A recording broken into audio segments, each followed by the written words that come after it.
Hello everybody, my name is Lars Johnson and I'm the chair of the Door County Board of Adjustment. Tonight we have one case from the town of Sebastopol, and I'd like to take a brief moment and introduce the board for all of you. Seated to my far right is John Young, Monica Nelson, Fred Fry, Eric Weber, and representing the planning department this evening and acting as the recording secretary is Jeff Cuso.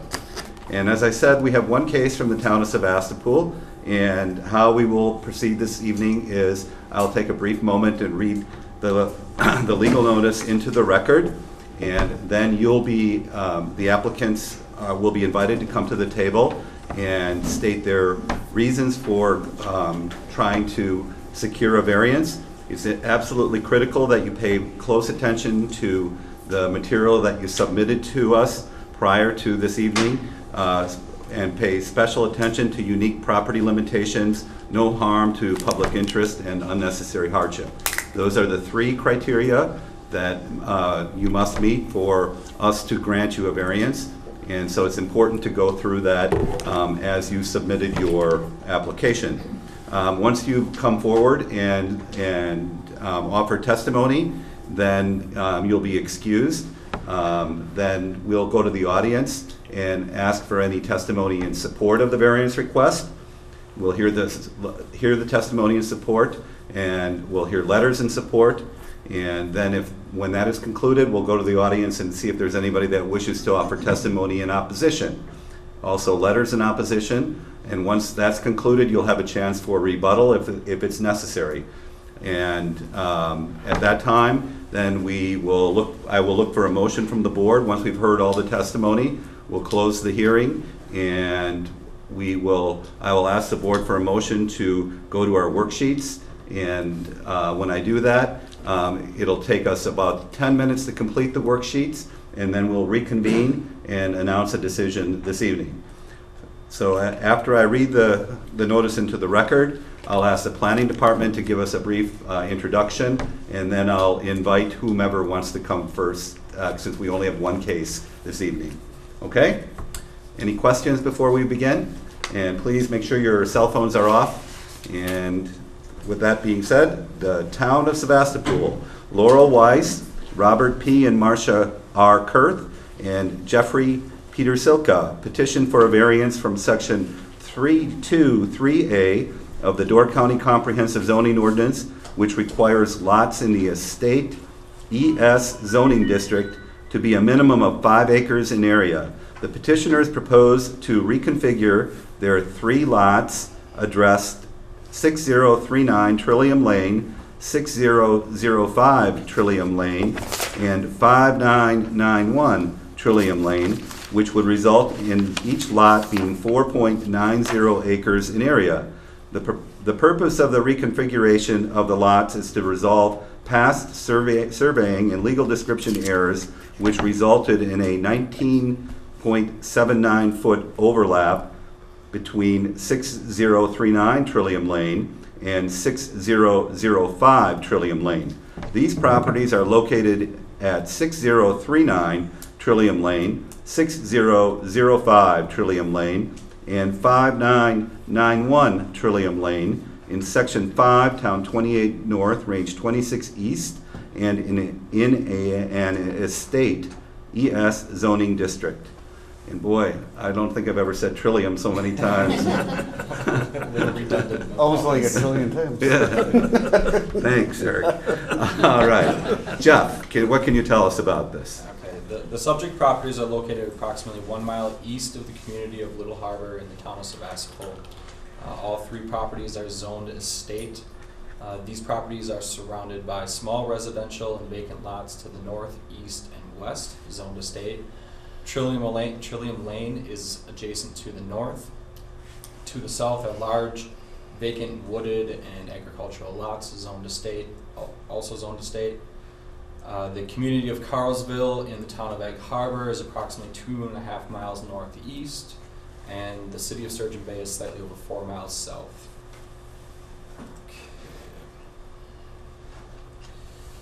I'll go to the site plan that we have here, which pretty much tells it all. The petitioners are requesting a grant of variance from the minimum lot area requirement of the Door County Comprehensive Zoning Ordinance.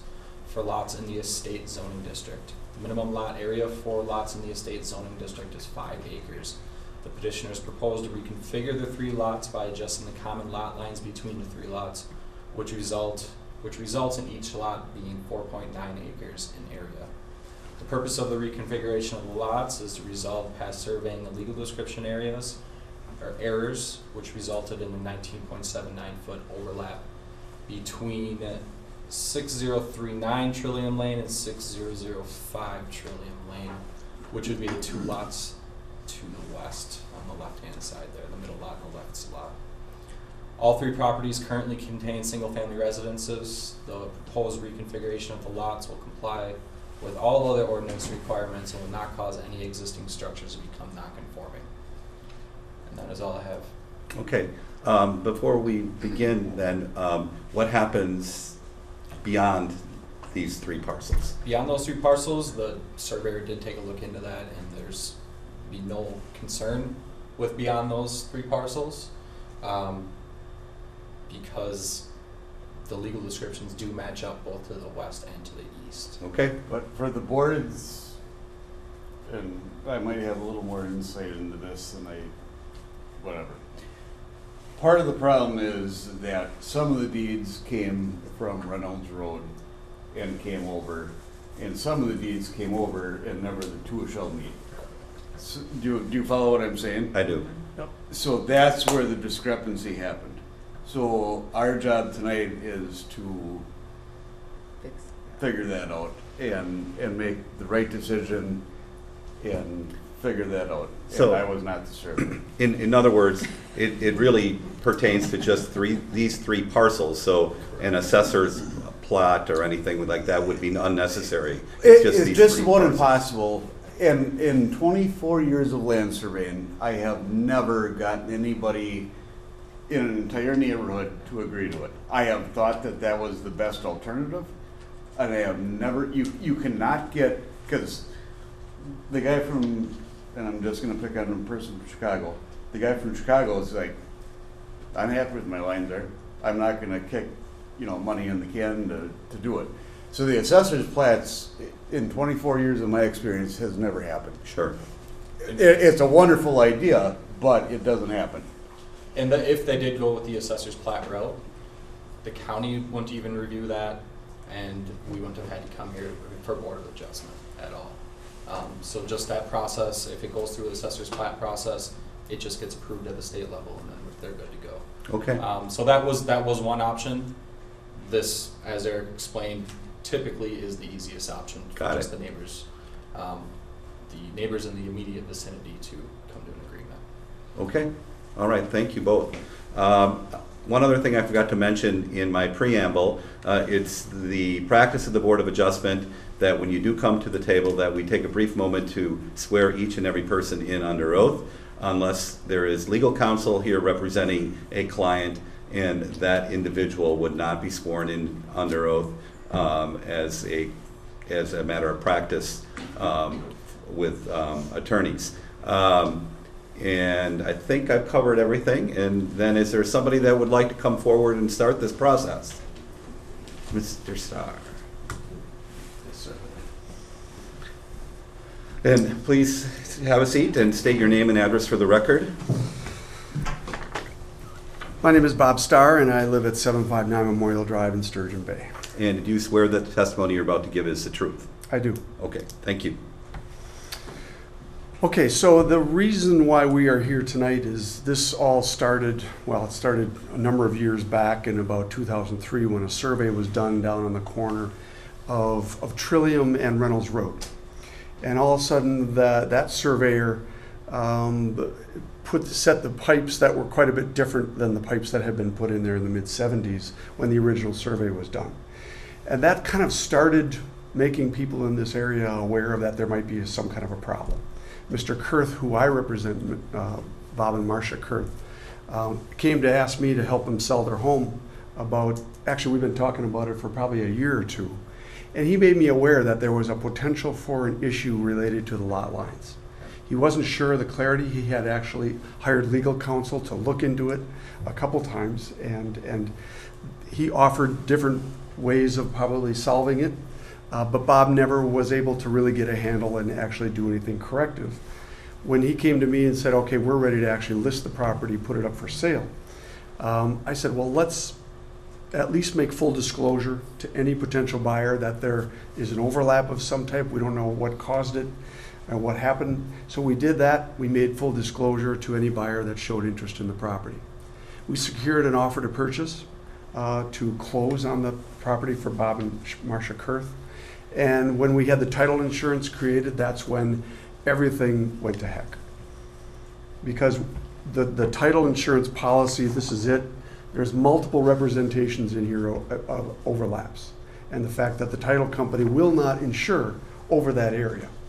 Further, they pull in the mortgages of the next door neighbor properties into the title work for this property sale.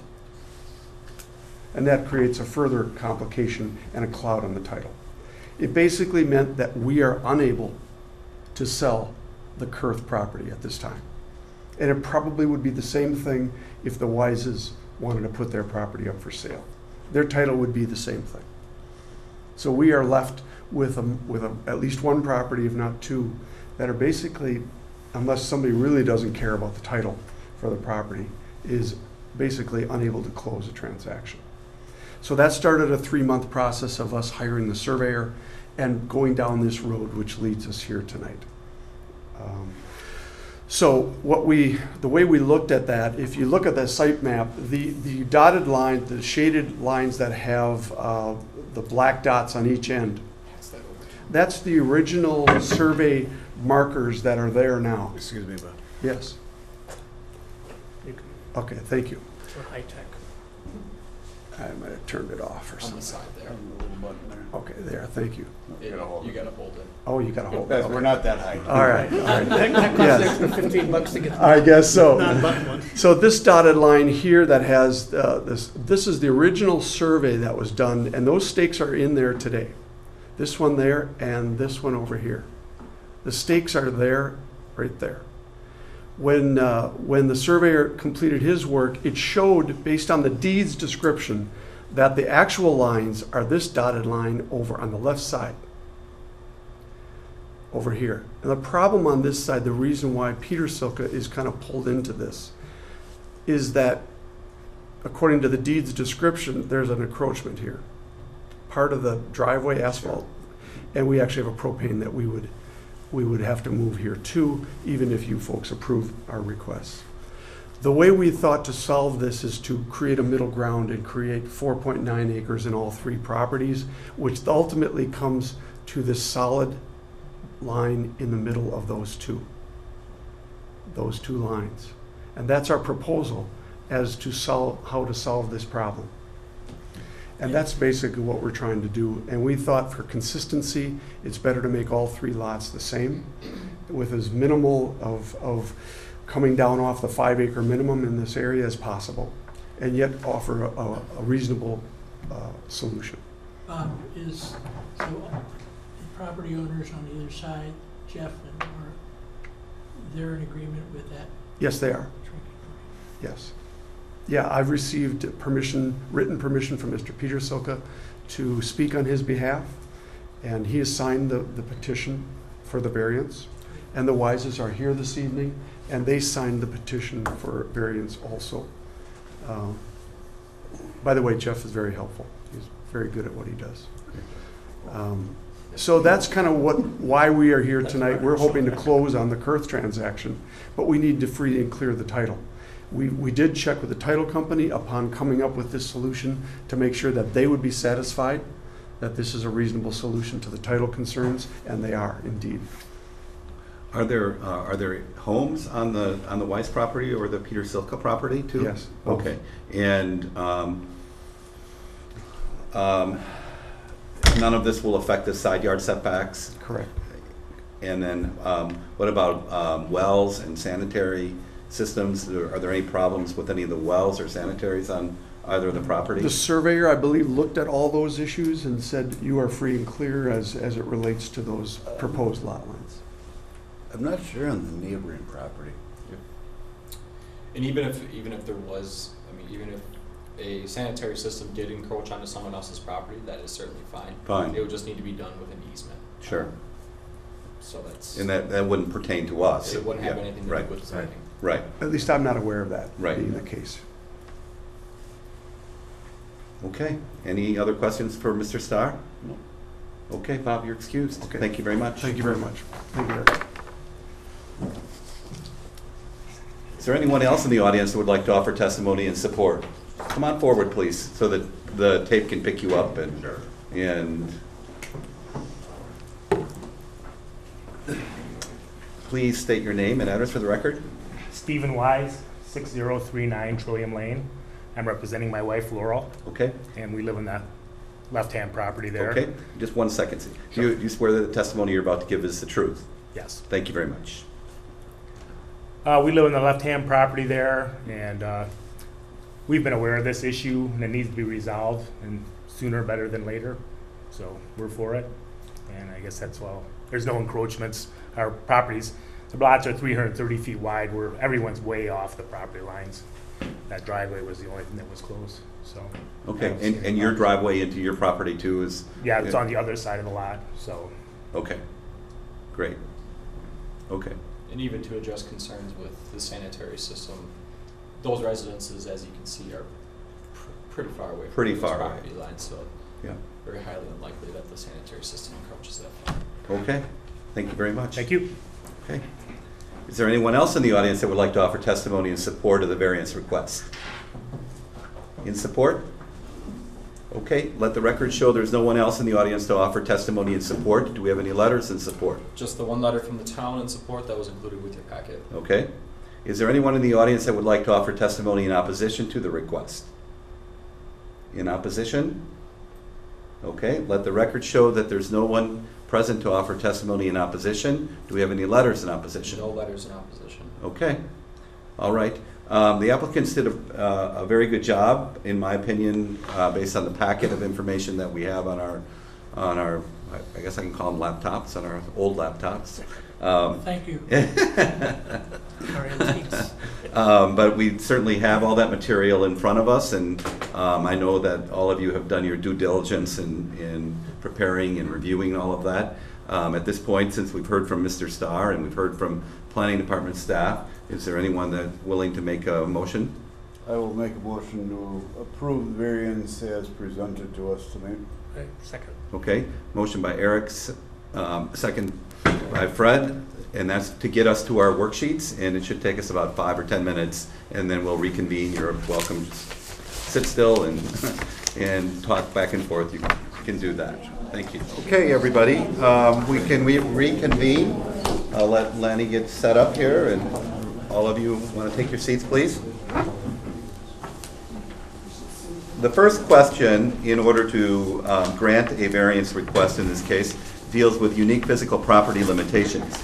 In order for a variance to satisfy the unique physical property limitation test, the question, does this property contain unique physical property limitations that would prevent compliance with the ordinance, must be answered affirmatively. Eric, do you want to start? Sure. As I explained before, I have obviously checked yes. Due to the prior deeds commencing from different directions, from the east and the west, and coming together, and the two lines never shall meet, we've come up with I think a really good solution, and it's been agreed upon. So I'm happy with the whole situation. Okay. Fred? And I said yes. I said the question really does not pertain to this request. Petitioners are seeking to clarify lot lines which currently overlap depending on which surveys are being used.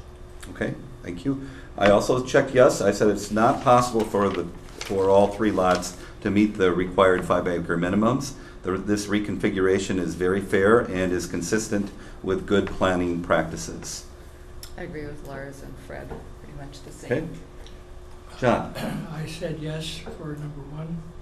A previous survey started the problem when the survey was made at Reynolds Road and headed to the 3 lots, individuals, which otherwise located on the survey stakes. Okay, thank you. The second question that must be answered deals with unnecessary hardship.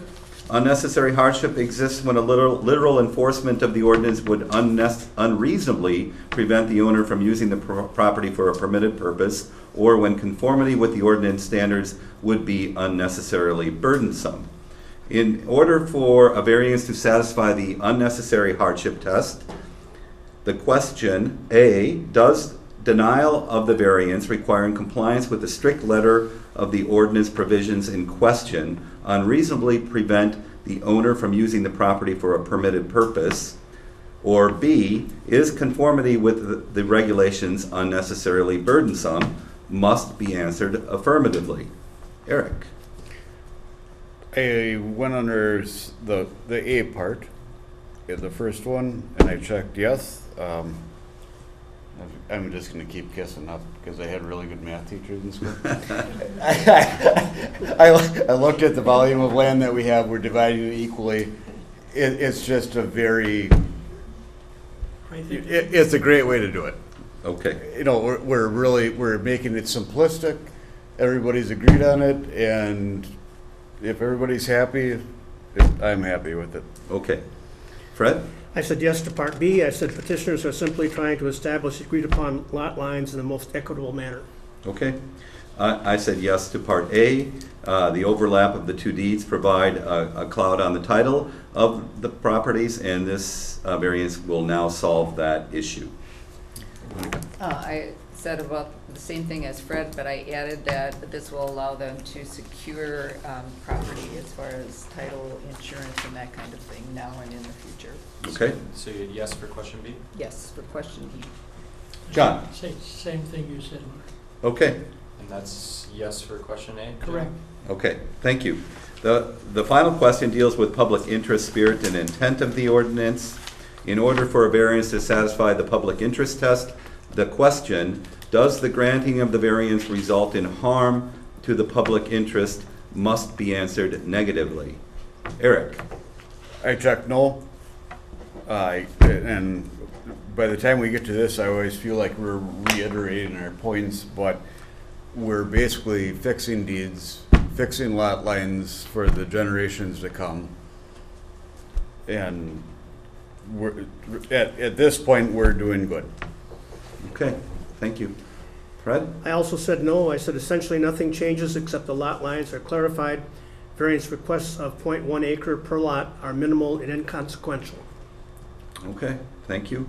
I also said no. I said no public right-of-way will be affected by the new lot lines, and future owners will have clear title, which will go on for generations. I also said no, and I said this fulfills the spirit of the ordinance with, as Fred said, only a tenth of an acre difference, and they are 3 contiguous lots that would be exactly the same. Okay. And I also said no, and to exactly what R said, plus I added. You're just sucking up to the chairman. What? I said you're just sucking up to the chairman. And I also added state statute 1.04, items 1, 2, 3, and 4. Thanks, John. And John also always is there to remind us that we always have to circle those. I did 1, 2, 3, and 4 also. Yeah, Yep. pretty straightforward. Okay, that concludes that part of it. We have a motion on the floor to grant the variance request. That has been seconded. All those in favor signify by saying aye. Aye. Opposed? Motion carries unanimously. Thank you very much. You should all be proud that you could get all of you to agree. Are we good with 1 year for them to? And yes, this is 1 year to create everything and get all the legal documents. Please continue to work with the planning department. They will assist you every step of the way. Okay? Thank you very, very much. That concludes that part of our hearing, and we're just going to move right into old business, and you're all excused. Thank you very much. Thank you. Okay, item 3.1 is read and act on the minutes of the March 13th meeting. Is there a motion to approve those minutes? So moved. Second. Motion by John, second by Monica. All those in favor signify by saying aye. Aye. Opposed? Motion carries unanimously. Item 3.2 is the final disposition of the cases that were heard by the Board of Adjustment at the March 13th, 2018 meeting. Is there a motion to approve those? So moved. Motion by John, second by Monica. All those in favor signify by saying aye. Aye. Opposed? Motion carries unanimously. Item 4.0 is on to other matters. Item 4.1, announce next meeting. Mr. Kuso. So, okay, so I have just a list of stuff we have to go through. So our next meeting is on April 10th. We have one, it's a regular meeting, one case. At this time, I'm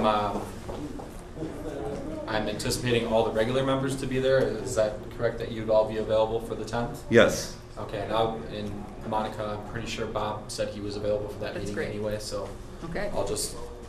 we'll plan on him being there unless I give you a call. Yep.